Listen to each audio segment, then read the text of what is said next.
Hello, everybody. Welcome to the Political Vigilante. My name is Graham Elwood here in my illustrious Rhodes studio in beautiful Chicago, Illinois. I'm doing shows at the Zanies. I'll be there at the one in Rosemont Wednesday, the 27th through Saturday, March 2nd.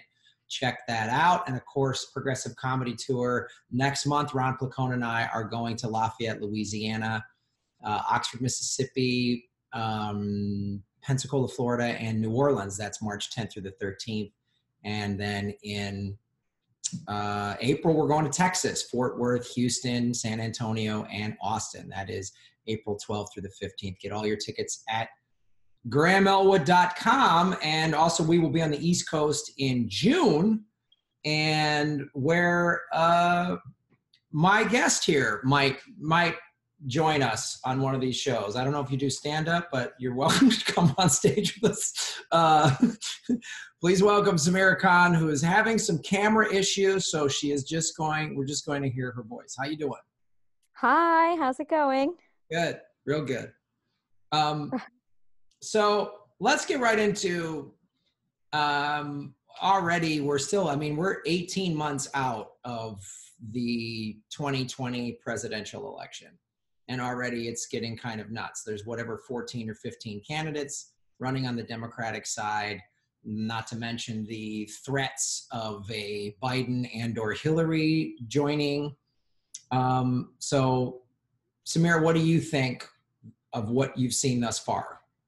Well, I'm already over the 2020 election, and it hasn't really started. Right now we're seeing, Kamala Harris, Tulsi Gabbard, Bernie Sanders, Elizabeth Warren, and 3 progressives are running, and those are Warren, Gabbard, and Bernie. And it looks like they're trying to split the progressive vote. Mm-hmm.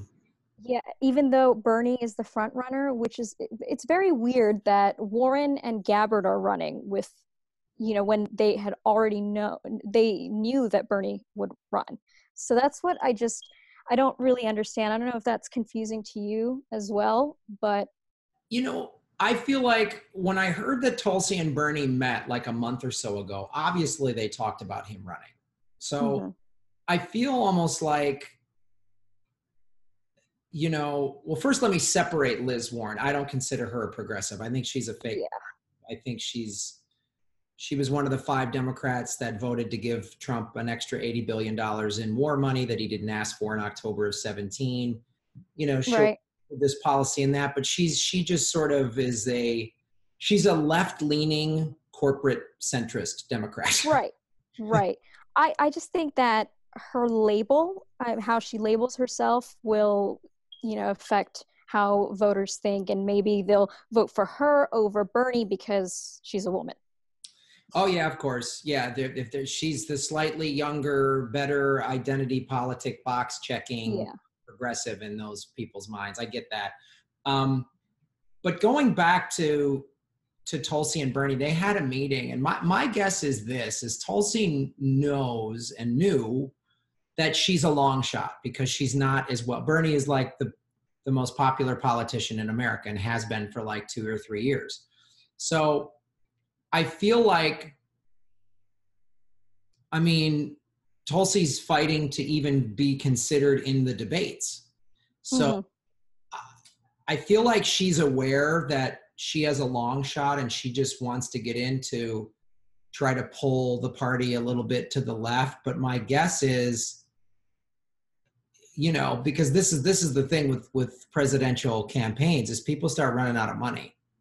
Right. So Bernie, within 24, 48 hours, he raised all this money because that's the power that he has. And I think just some people are going to start falling off. They're going to, and I think I wouldn't even be surprised if Bernie and Tulsi had some sort of plan of like, she's like, look, I'll try to stay in as long as I can just to push some of this narrative. And then when I drop out, he's like, all right, I'll name you as my VP choice. Which would be the best option, I think, because they cancel out each other's negatives. Yeah.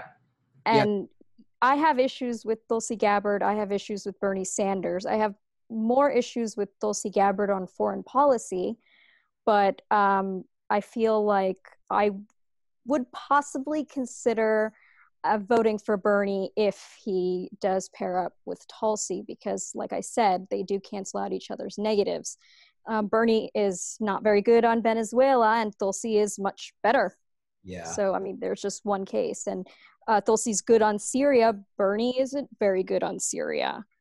His foreign policy seems to be, well, at least for me, that's the areas I have the biggest problems in. What he's saying about Venezuela. I really applaud Abby Martin for publicly calling him out on that, because I think that's what us progressive indie media people need to do. Most of us have. Most of us have. Even Kyle Kalinske did a video about it, I think, 2 days ago. Good. And Alexandria Ocasio-Cortez made some very stupid comments about Venezuela in a live stream where she was, I guess, like cutting potatoes or something. And everyone called her out. She said that Venezuela wasn't a question of socialism versus capitalism, but authoritarianism versus democracy. And that's a liberal talking point.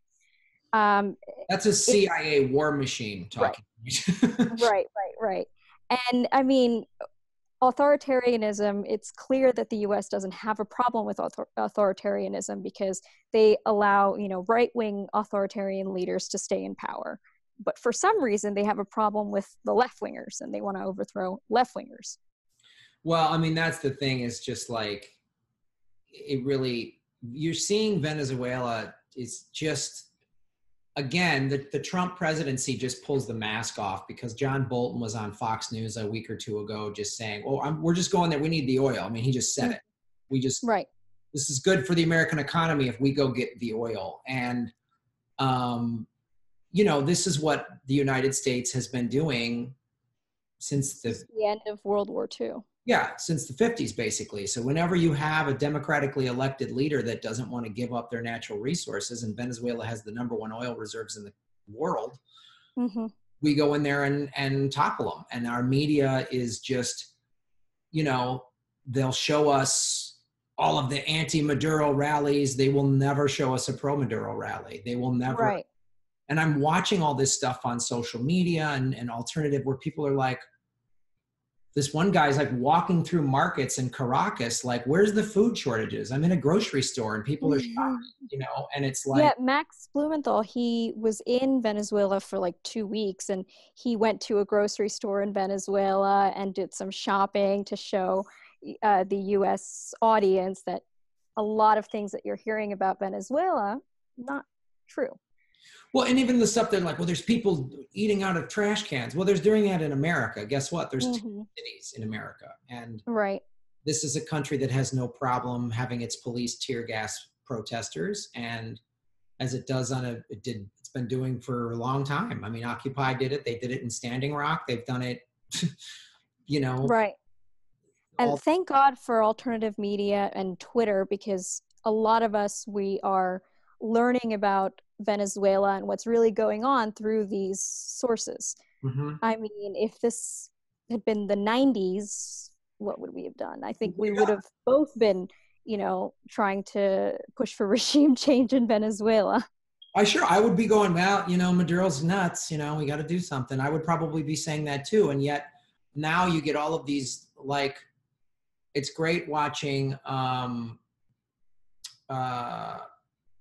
Sarah Abdullah. She keeps posting riots in Paris and in the yellow vests in France, and the French police tear gassing and night sticking people. And she's like, is he a leader we need to go get out of control, out of power? Like, is Macron like a authoritarian dictator? Kind of looks like it, but plays ball with us, and he doesn't have the #1 oil reserve. So we'll let that play out.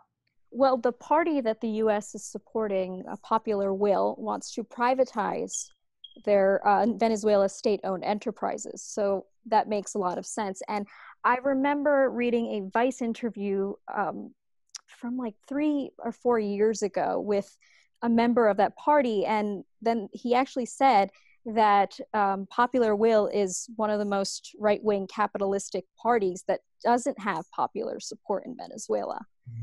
So, you look at interviews from back then, basically just telling the truth, and now they're trying to say, oh, this is a much better option, it's going to help the Venezuelan people, even though the oil will be sold to foreign corporations rather than benefit the Venezuelan people. So, well, let me ask you this, getting back to the candidates, what would you, if Bernie does get the nomination, assuming the Democratic Party doesn't try to screw him over again, which they probably will, but let's just say for some reason everyone's paying way more attention, which this is a reality. I think way more people are paying attention, but the Democratic Party they haven't changed or reformed at all. They're just like alcoholics that have stopped drinking like 1 or 2 days a week versus 7 days a week. That's what all the Democratic Party has done. But let's assume he does get the nomination. Who would you like to see who is his ideal running mate? Oh, this is a tough one. Probably Tulsi Gabbard, because she is better than him on Syria and Venezuela. Bernie Sanders doesn't have her negatives, which is, her financial support from Hindutva fascists and all that. And it seems like he can be pushed on certain issues. Tulsi Gabbard is not very good on Palestine, if you've noticed. Mm-hmm. Bernie is actually better than Tulsi on Palestine. But I do have faith that Tulsi would, shift him left on Syria, Venezuela, perhaps, and other issues. So I think that would be the best pair, and I think that would be the best combination against Trump. Yeah, I wonder, and I did that interview with Peter Frederick that you recommended on the Hindutva, and man, the reaction. The backlash. Pardon? Oof. The backlash. Oh my goodness. It was crazy. Comments. I read them. I was like, oh my God. I even responded to a few, because it seems like it just seems like a lot of people are misinformed about Hindutva, and they don't understand the contours of Indian politics. And yeah, there's just a lot of disinformation out there. I got some direct emails from some people who, they sounded like zealots. So I was like, well, you're kind of proving the nationalist point here that you guys are nationalists. Right. They just called Peter and I, white guy racists that are Hindu-phobic and bigots, and which was a little crazy. I was like, wow, we're just asking. Let me ask you something. When you criticize Israel, when someone criticizes Israel, what are they accused of? Oh yeah, always being an anti-Semite, like immediately. Right. Like, it's the same thing with India. It's the same thing with Hindutva. Right. If you criticize it, you're Hindu-phobic. And Tulsi Gabbard did the same thing in an op-ed. She wrote an op-ed about, these allegations and everything. And she never really addressed the main critiques, her financial support from not Hindu Americans, but Hindu nationalist Americans.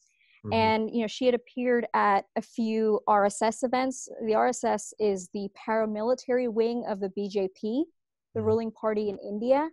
And they are known fascists. They were inspired by Hitler and Mussolini.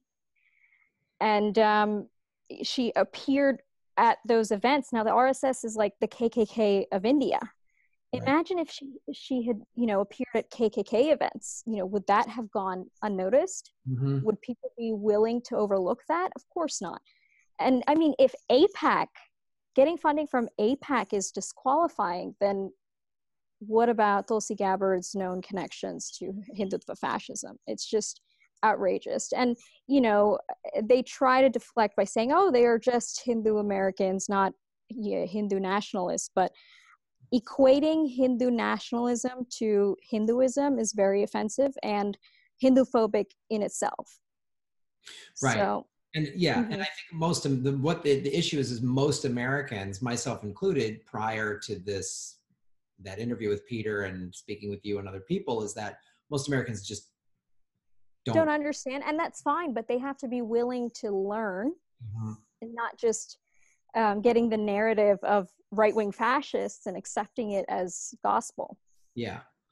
Well, I tell you what, I would prefer Bernie Nina Turner ticket. Actually, that's a good one. That's a good one. I thought for some reason I thought you were asking about, you know, people who are already in the race.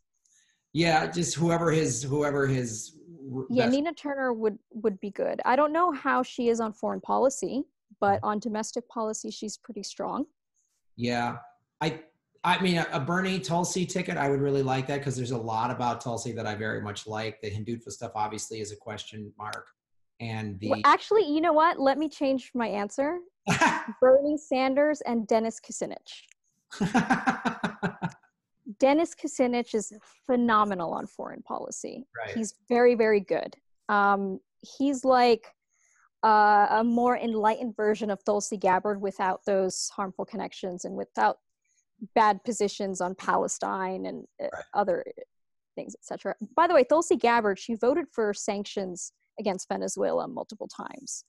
A lot of people don't know this, but that's why she can't really critique the sanctions for causing the crisis in the first place. But yeah, Dennis Kucinich, that's my answer. Yeah, I don't think it'll be him because I think Bernie even said it's going to be a woman, and I think it'll be, right. You know, it has to be a younger person so that it counters the he's too old argument. This is so stupid. It is a lot of ageist nonsense up to a point in terms of you have to ask the question of who's next in line if something happens to the president. And when you have a president that's in their 70s, you have to ask the question of their health. I mean, it's just right. It becomes ageist when it's like, oh, he's too old. He's, you know, losing his marbles. He doesn't have the mental acuity to be president. That's ridiculous. And it's so funny. The people that always screamed sexist about any critique of Hillary are the first to go, oh, he's too old. Well, all right, Sameera, thank you so much for weighing in on this. I very much appreciate you taking the time. And if anybody wants to follow you online or read any of your writings, where would they go? I'm on Twitter at Sameera Khan.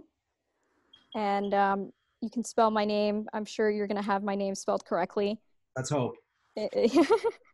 But thank you so much for having me. Sure. Thanks, everybody, for watching, and support the Patreon, and go to grahamelwood.com for all my tour dates. Thanks for watching.